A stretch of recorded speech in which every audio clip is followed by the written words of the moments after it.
much. The last slide was pertaining to Sebastian Rogers, Kenneth Wayne DeHart Jr. He has murdered a deputy in Blount County, Tennessee, and attempted murder of another deputy. And also, I got another one in there. I gotta think about what it is. But anywho, 3-part live, last live. This is live number 2. This is pertaining to Riley Strain and Brian C. Kohberger, who has been accused of murdering the Idaho Florida students. Let's get down to business, everybody.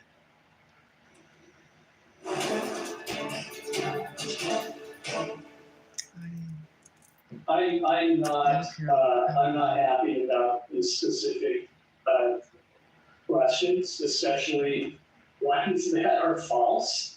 That is the judge overseeing the high-profile Moscow murder case, and he is not happy with how the defense is handling prospective jurors. Brian Kohberger is accused of killing 4 University of Idaho students more than a year ago. Today, in the Latah County Courthouse, the prosecutor accused the defense team of trying to taint the local jury pool. Crime 2's Amanda Rowley sat in court for this hearing today. She's joining us now live to share the kinds of questions that survey was asking. Amanda? Oh, thank you. The Latah County prosecutor claims 400 potential jurors are now tainted because of a following survey set out by the defense attorney for the Moscow murder suspect. Now, the prosecution argues that the questions in this survey are biased and violate the court's dissemination order. Residents in Latah County recently received calls for a survey about the Moscow murder case. Latah County Prosecutor Bill Thompson read a transcript in court from a recording of the survey questions. They include, have you read, seen, or heard about Brian Kohberger's arrest? That the DNA found on a knife sheath matched the suspect, or that the suspect stalked one of the victims. Thompson argues these are biased questions that impact the local jury pool. We are getting ourselves back into a similar situation. True crime, breaking news. Who may have no knowledge of this case with detailed information, some of which is completely false. And not only completely false, but it's false in a sense that makes Mr. Kohberger look bad. Defense attorney Ann Taylor told the judge these types of surveys are commonly done in high-profile cases. She says the survey company she hired wrote the questions, and they created the survey based on media coverage of the case. I do not think that these survey questions that related to what have you heard in the media injected information to people.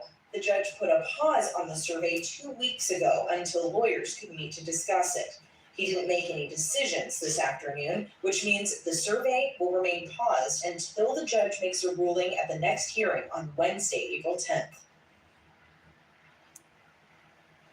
Now, we also learned in today's hearing that the defense had plans to run this survey in 2 additional counties located in southeastern Idaho. Now, defense attorney Ann Taylor said those specific counties were selected due to their size, the size of the courthouse, the security available, and the fact that it's a large population, which also means a large jury pool. Reporting in Moscow, Amanda Rowley, Crime 2 News. All right, everybody. Crime 2 News is the source of this information. I'm going to lay it down to you just like this. I don't know what's going on with this lady, Miss Taylor, and her dealings with Kohberger, BK. I'm calling him BK. To me, she's just as hideous as he is. If you didn't know any better, you'd think these 2 were longtime friends. Okay. First, you don't want the trial to take place in Latah County. Idaho is a small state. It's not a big state. I doubt that there is just, 2 people that haven't heard about the children being murdered and that he was arrested, whether people believe he did it or not. The point is, Idaho's a small state. And the average person in Idaho has possibly heard that these children were murdered and that he is the suspect. So where is it that you think you're going to move this trial in the state of Idaho to get a jury pool that's not biased or hasn't heard of the case or something about the case? Get serious. I don't think there's anywhere in Idaho you can't find somebody that's heard something, whether they kept up with the case, the trial or not. they've heard that the children were murdered. So where is it that you're going to move it? That's number one. Why are you holding out? See, this has been nothing but a game with Kohberger, okay? Going to court, not giving a plea. His lawyer has to give the plea for him, or the judge had to give a plea on his behalf. All this is a game. Now, here she comes, Miss Taylor, with this, oh, we don't want to have the trial in Latah County. Now, you sent out a survey that the DA feels that is contain a jury pool, a potential jury pool of you asking questions about, have you heard of this case, blah, blah, blah. Both sides should know the average person in Idaho has heard about the Idaho 4 and Brian C. Kohberger. We live in other states. I live in Tennessee and I've heard of it, okay? Now, many people do not keep up with the news. A lot of people probably don't keep up with the news in Idaho, depending on if they have cable or Wi-Fi or read the newspaper. But the point is, you know damn well that the average person in Idaho has heard of the case. It's a small state. It's not like California, Florida, Texas, states that are very huge, and the people could say, well, I don't keep up with what's going on. And we have learned I have from talking about true crime, there are people that live in this state that never heard of certain crimes, such as the Summer Wells case that I have talked extensively about on my network. There are people I know, especially in the African-American community, they have never heard of Summer Wells. They didn't even know she was missing. And I'm sure there's some still don't know that she's missing. And I'm sure there are some African-American people, white, Hispanic, other nationalities that don't know that child is missing. And they're also not keeping up with other breaking news stories pertaining to who's missing, found deceased. I only keep up with it because I get notifications from certain networks, news networks. So even if I don't talk about that subject matter, I get a notification, or I see it in the queue when I'm searching for information on a story that I'm covering, or I'm just browsing. But maybe if I wasn't on YouTube, I wouldn't be keeping up with some of the stories. But I still would be interested in the news. So it depends on your personality. Ms. Taylor, get on with the business. These kids have been deceased some time now, and justice needs to be served. And there's also other bullshit about he's got an alibi or whatever. I don't know what that nonsense is about. I do not believe he had an alibi. We went through this bullshit last year, and we did not hear he had any alibi. I don't remember any alibi being mentioned. He finally admitted that he was out and about driving around. Now, naturally, a person has a right to drive where he or she wants to drive. Where he lived in Washington was right next door to the neighboring state of where the children lived. The colleges probably have people floating back and forth from campus to campus, town to town, but the point still remains. The DA has a lot of evidence linking him to that house. Phone pinging to that house, phone pinging the morning after, hours later after the crime took place, being in the vicinity of the house, leaving the house back that late summer, August, when he should have just gotten to Washington State himself. So what the hell are you doing over there riding around at night? Why? Oh, you're bored. So you're riding around this house even before the children were even murdered. Very coincidental. Very coincidental. Linked to some of their social media pages as following their content, liking their content. And just so happened, your car is pinging from this location, this house, seen also outside of the house, leaving the vicinity in the neighborhood from their house, same morning that they are murdered. All that's going to play out in court, Ms. Taylor, Mr. Kohberger. So this nonsense that you all keep putting on, you keep at every turn bringing up something to lie about, manipulate, con, pertaining to getting this trial on board, it's ridiculous. But it's expected because she has to do her job. And the fact that they had to go out of their way to find her to represent them because it's a death penalty case, that should tell you something right there. That should tell you something right there. They had to go find her. And I thought, what? There's nobody else in the state of Idaho that could try this case? So she's making a lot of money to try this case. So that's what you always have to remember too, because I didn't know much about this hiring of defense attorneys for special cases. She's an outside public defender. So they had to go get her to state, and they're paying her a hefty fee to represent Brian C. Kohberger, okay? So the longer she holds out, ding, ding, ding, ding, ding, that's money in her pocket. I'm not stupid. Because once I found that information out over a year or so ago, I said, oh yeah, I see exactly what's happening here. She's going to milk the system as long as she can. So always remember this. She is a sought out public defender. So the longer she holds out with, this ain't right, that ain't right, I don't like this, I don't like that, that's more time to wrangle this shit on and also put money in her pocket. And this seems more like financial gain than getting the trial to docket, because that's how it's looking to me. Yes, hello, Brooke. Thank you for joining me. This is looking like financial gain for Miss Taylor. Miss Taylor, you're making quite a bit of money. You will possibly be a millionaire when you are done representing Brian C. Kohberger. And if you hold this out any longer, that's how it appears to me. Because a lot of people didn't know that, one, you were sought out to represent him because it's a death penalty case. So they couldn't use a regular public defender. So they went way up the highway to get you. That's number one. You keep fighting the district attorney at every turn, wanting it in another county. Now you're crying about a survey, or the state's crying about the survey now, that it's biased and that it shouldn't have been put out. Because you all act like, oh, people know about the case. We can't get a fair jury pool for Mr. Kohberger. And like I said, Idaho is a small state. So I doubt that there are people in this state that has not been, gotten some type of knowledge that this man has been arrested for these crimes. The point is, everything plays out in the media today because we have more media outlets such as TikTok, Snapchat, Instagram, Facebook,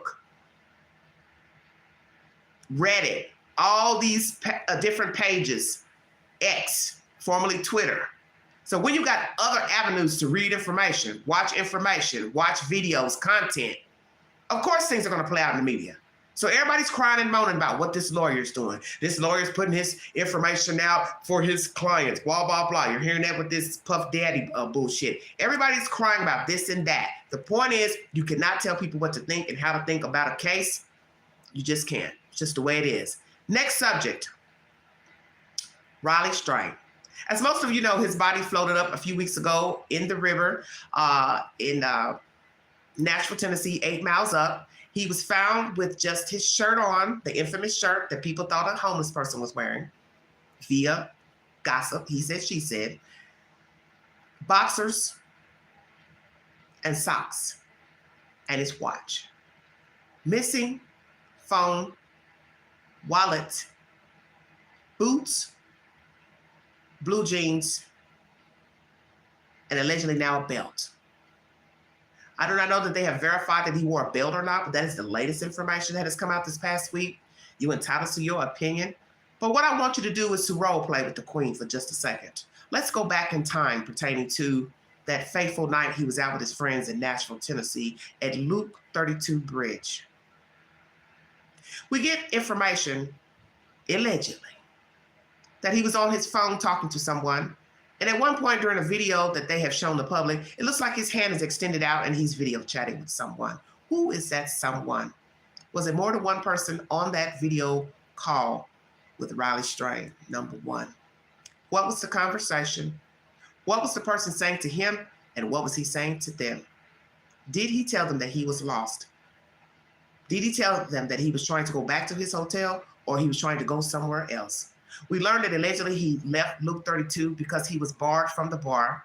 He walked down the stairs with security and one of his frat brothers. The frat brother returned back upstairs. We do not get a timeline of when these people left the bar, how many were in the group, where did they go after leaving the bar, if they made physical or phone contact or text with Riley Strain. Don't know what time they went back home, went out to eat, another bar, other bars, hookups, don't know nothing. We just know of a phone call that went into the dispatch at almost 2 o'clock the next day on that Saturday. Who was Riley Strain speaking to? We hear that a woman said she overheard the conversation, that some people were on the phone with Riley Strain, and they were saying, oh, we got it, ma'am. We got him. He's okay, blah, blah, blah, to that effect. what was actually said during that phone call. Who was he talking to? My theory to you today is that it's just a setup of Riley Strain. Did his frat brother set him up to get him lost deliberately in the city of Nashville, knowing that he was inebriated, knowing that he had just been kicked out of that bar? Did somebody harbor any type of ill will towards him, upset with him because he got kicked out? Did he embarrass them that night in the bar? Was this just a dirty prank by some frat brothers, but it turned terribly, terribly wrong? The reason why I posed this question to you this evening is because of the obvious. We get information that they told a dispatch during a 911 call on that Saturday that his phone pinged at some type of governmental office at 11 p.m. Well, as this debacle went on and on for weeks, we learned that his phone stopped at 9:58 near a bridge or under a bridge. So if we're to believe that at some point the child met his fate at 9:58 or thereafter, passed out, whatever happened, then what is this nonsense about the phone pinging at 11 p.m.? How would the phone be pinging 1 hour and 2 minutes later if he met his fate at 9:58 p.m. or thereafter? Please explain it to me. His car was found on rocks below the sidewalk. How did that debit card, bank card get there? We hear that the water was 4 to 7 feet high. So one would say, and I meant to mention this earlier, pardon me, the car would have floated somewhere. I'm to believe that the car would stay floating in that one place for weeks at a time. Stay woke.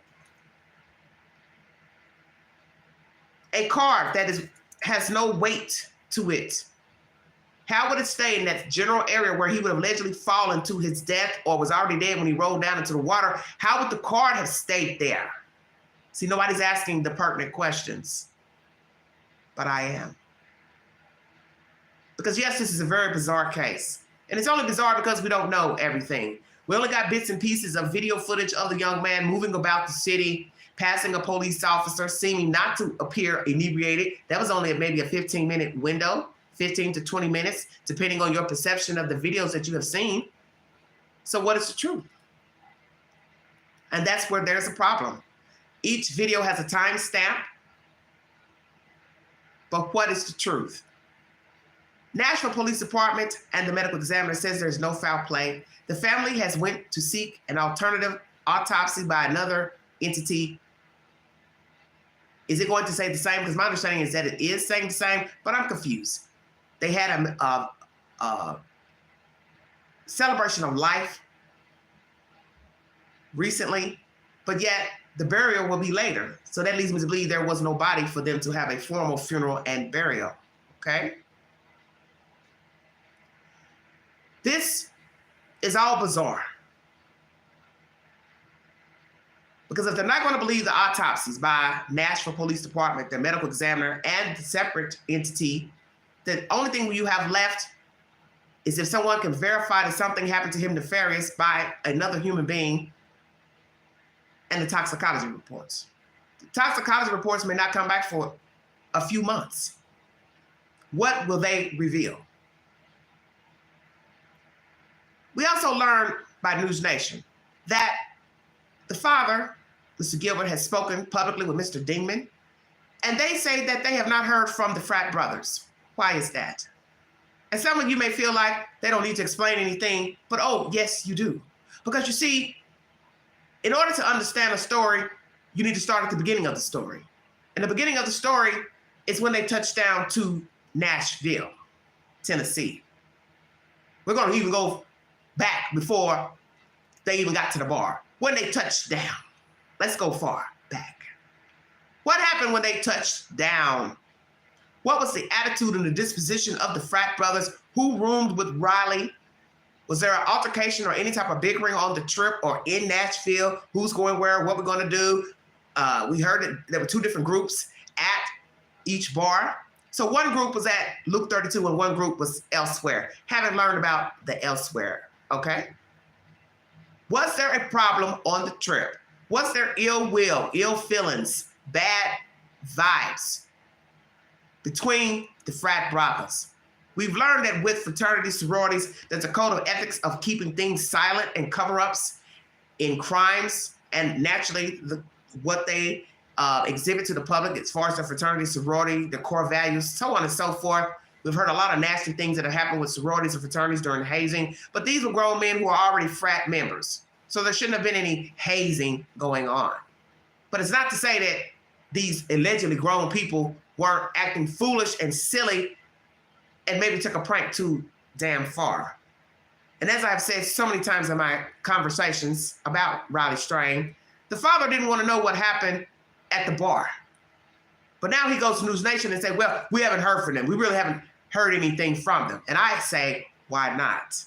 You mean to tell me you didn't even go and talk to these people and say, hey, here are my condolences. I'm so sorry about what happened. Here, let me explain to you what we did that day and how everything went down that night. Let me tell you about what happened in the bar. You should be running out of breath to tell them that. And as you hear Mr. Gilbert say, beating down the doors. Exactly.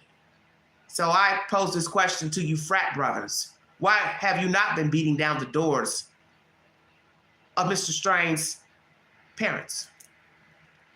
I'll wait. Did you all play a dirty prank on your friend and guided him in the wrong direction that night? And sadly, he veered toward that river with no intention of going by the river because it doesn't add up. The river is not in the direction of the hotel. The river is not in the direction of the bar. And the river is down here. And the sidewalk is up here. So explain logically how you go from here to down here over rocks, an embankment, ledges, and then water. Because each strip going down the sidewalk, I'm sure from one end of a sidewalk to the other, block to block, it's not made all the same. And we saw that with different videos posted to YouTube. Some had ledges, some just had like a mound of dirt or whatever, and then the drop off. So we don't really know how he got in the water. We also learned that he didn't have water in his lungs, or a lot of water in his lungs, which is soever, or which is it? So what happened? How did he get into the water? Because as I said, water down here and sidewalk up here make it make sense. There are also concrete barriers and then rails. So how are you going to go past concrete barriers, then a rail, if indeed he fell in that area? Then you got some that had ledges that were made of concrete, grass. You got to make it make sense. There are also trees. So then you got to try to figure out which area he fell and how did the debit card get down in this location.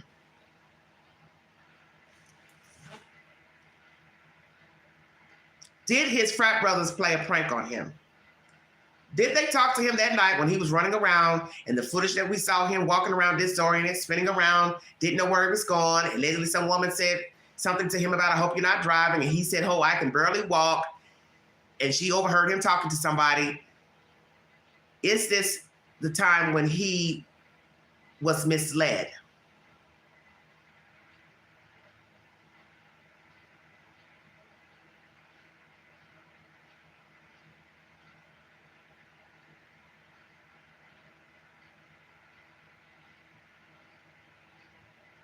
Was he deliberately misled by his frat brothers? Did they deliberately mislead their friend, so-called friend, or their nemesis, to play a prank on him, to get back at him, to spite him? Because something doesn't add up with, one, him walking in that direction in the first place. Allegedly had spoken to some friends, associates before getting in that location to where the police officer saw him walk by. Luck of the draw to have that footage from a body cam. Phone pinging at 9:58 p.m., but yet you all speak to the police and you tell us that you tracked them by Snapchat and pinged at 11 p.m. near some sheriff's building. So what is the truth? And is that time accurate on the Snapchat? So obviously he had his app open and location open on the Snapchat, which I've just been introduced to Snapchat myself. I'm not really enthralled with it. But I was checking something out on there, but I'm not enthralled with Snapchat. I'm not really enthralled with any of these apps, quite frankly. YouTube is enough. What's the truth?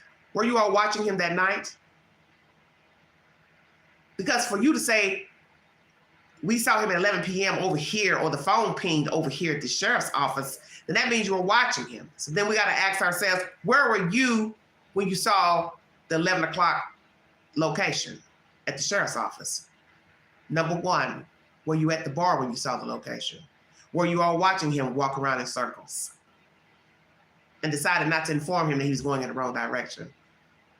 Or you got out of the bar and you trying to track his location, but you still didn't say anything to him to guide him back to the hotel or where you were? Or was it when you were still out and about in the city, you're watching his location? Or you found it when you got back to the hotel and realized he wasn't there, which I find all that strange. Still don't call the police. Because naturally you were drunk.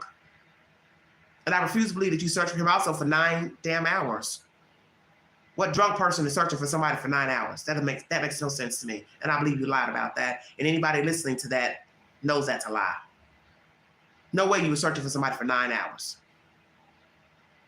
So when did you realize your friend, his phone pinged over at this sheriff's building at 11 p.m.? Where were you at that time when you saw that ping? Because you know what I think? I think at some point during that push out of him from the bar, you all possibly looked at the phone. I don't know, I could be wrong. And you all watched him run around aimlessly like a duck out of water and saw that he was moving about back and forth, turning around, spinning around like a duck. And realized, damn, he's drunk as hell. Or as we would say in the street, drunker than Cooter Brown. And you got some folly out of it. It became a joke. It was funny to you, amusing. But sadly, that joke folly led to the death of your friend. And of course, people have their own opinion about what happened. Some believe he was hurt accidentally. Some people think he may have alcohol poisoning, may have been drugged, may have hit his head, fell dead, stroke, heart attack, hit the water, was already dead. I don't know. Dry drowning. You can entitled to your opinion because we really don't know. And some people think that the National Police is covering this up because they don't want to, hurt tourism. And they already found one guy floating around the same time, Hispanic guy. We don't have any more information about that. Interesting. Then another old man fell into the damn water, which that didn't make any damn sense. And as I said to many people watching these YouTube videos that were made, why are people camping out near an embankment where you could fall down to your death and fall into the water? That makes no sense to me because that area is dangerous. If you have seen videos of that area near the river, it's dangerous. And I can't see camping up in there just for the obvious reason. If you were to fall asleep and lose your balance or roll off in your sleep, you would hit the rocks, possibly, succumb to an injury or be severely injured. God forbid, roll down into the water. So what happened to Riley Strain? Did his friends set him up that night? They knew exactly where he was walking and roaming around because they watched him on the Snapchat app and saw that he was walking around in circles aimlessly, drunk, inebriated, God forbid, could have been drugged, don't know. We'll wait on our autopsy report. But let's just say inebriated.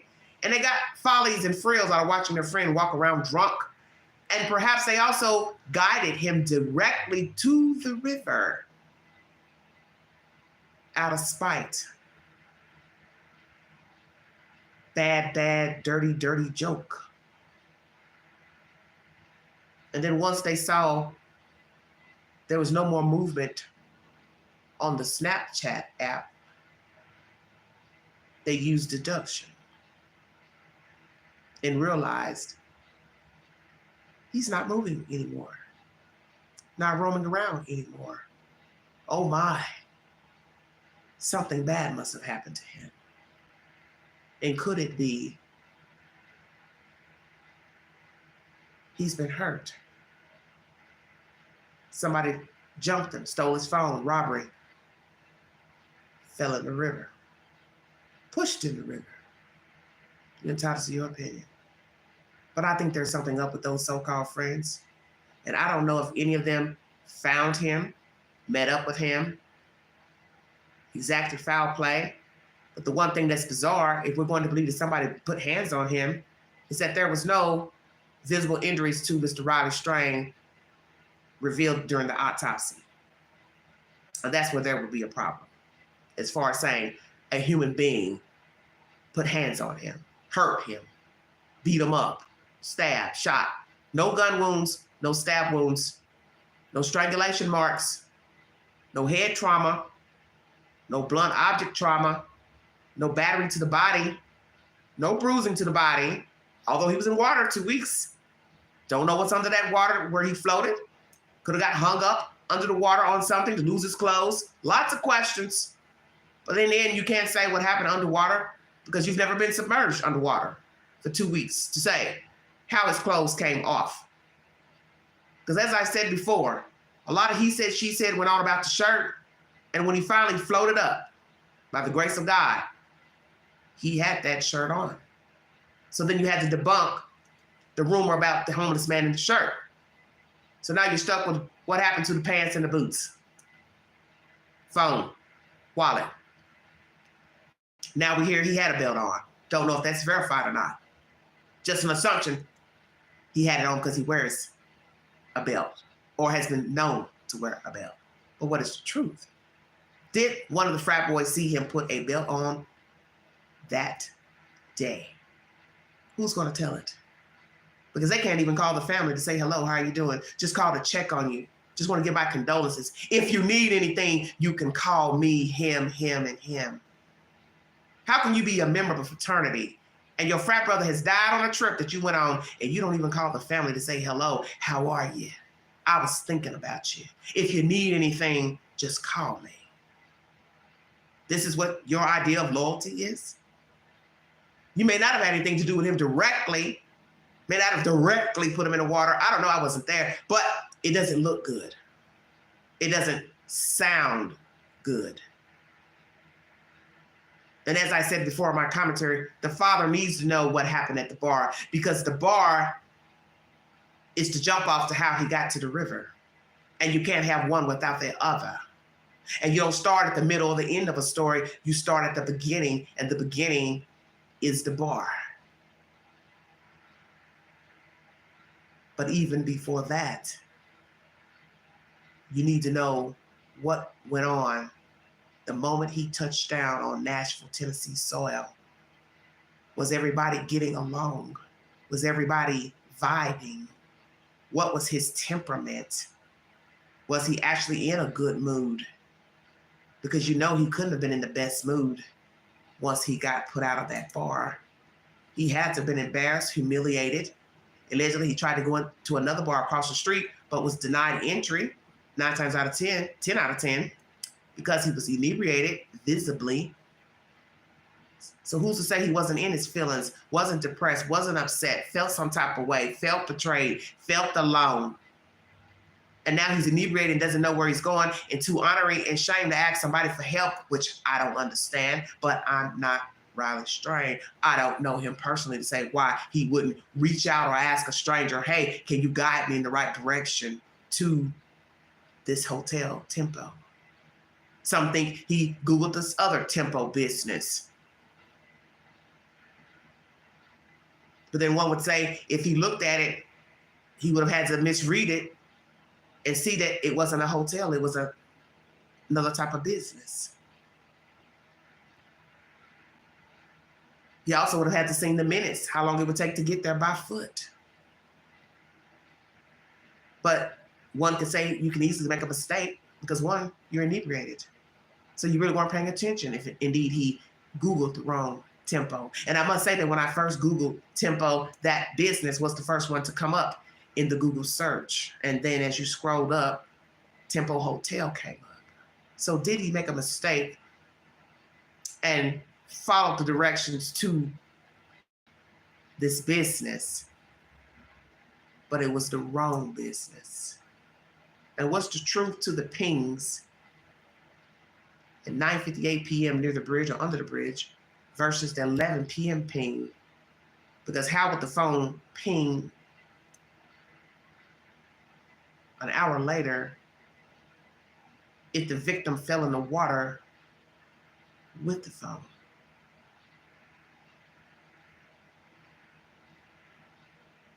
Or did it ping while he was floating? And that phone is in that river somewhere. Did somebody push him over into a railing or whatever out of spite to hurt the man? Pushed him down, stole his phone, stole his wallet, and then just pushed him over an embankment. But then you got to explain the less amount of water inside of his lungs. Because then you got to prove at some point he died rolling down and died before hitting the water, if you want to believe foul play. And most people would probably rough you up when robbing you, would they not? Fist, weapon, gun, knife, something. How would they not leave any type of injuries to him?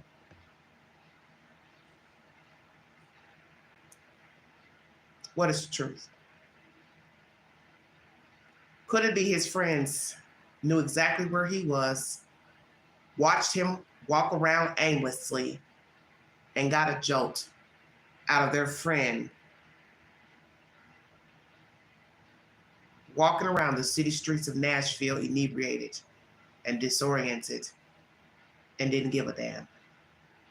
And they did not tell him that he was going in the wrong direction and that he was nowhere near the Tempo Hotel and had no plans on telling him he was going in the wrong direction. And at some point, he ended that phone call to whomever he was talking to. So we know that nobody guided him on the entire walk to wherever he was supposed to go. Because when he passed the police officer, he was not talking on his phone. Or at least we couldn't see in that video clip that he was talking on the phone when he passed that officer. And it is also believed that once he passed that officer, shortly after that body cam, the phone stops pinging at 9:58. But allegedly, the friends say the phone pinged at 11 p.m. on a Snapchat map. What's the truth? Will the family be content with any other autopsies done and the toxicology reports? If they get this toxicology report and don't agree, will they go seek out another one? Do they think that somebody hurt their son? And will they ever accept the findings that there was no foul play, no one hurt him, that somehow he ended up in that water, either alive or deceased, and that was the fate that he met? Or your other alternative? Drugged? Will we find out that he had drugs in his system? So then you got to ask, did he willingly take something? Or it was put in his drink? I don't know. Or did his so-called friends play a dirty game and guided him in the wrong direction? And at some point he hung up the phone and continued to walk, but was nowhere near the Tempo Hotel. We will see. If you'd like to donate to this great network, $Beganti, 129 Cash App. Stickers and checks are always welcome during the live stream. Thank you all so much for following this network. Welcome new subs, new viewers. And this is live number 2 pertaining to Riley Strain and Brian C. Kohberger. Right now, the defense is playing a dirty game with the district attorney in Moscow, Idaho. They're wanting a change of venue, and they're also crying about They cried about the jury pool, and they put out a survey a while ago, and now the state's attorney has a problem with it possibly tainting a jury pool for this upcoming Kohberger trial. Some people believe he didn't do it. Some believe that he did commit the crime. You're entitled to your opinion, but I do believe they have a lot of evidence to state against Brian Kohberger, and you really can't explain all the pings and locations and following people that you allegedly didn't know, and then somehow they end up brutally murdered months later after you arrived to Washington State to attend school. Too ironic. You all have a wonderful evening. Thank you for listening. I will bring you an update to all of these stories. Please check my community board for said updates and polls. And thank you for listening. This is the Vault XL.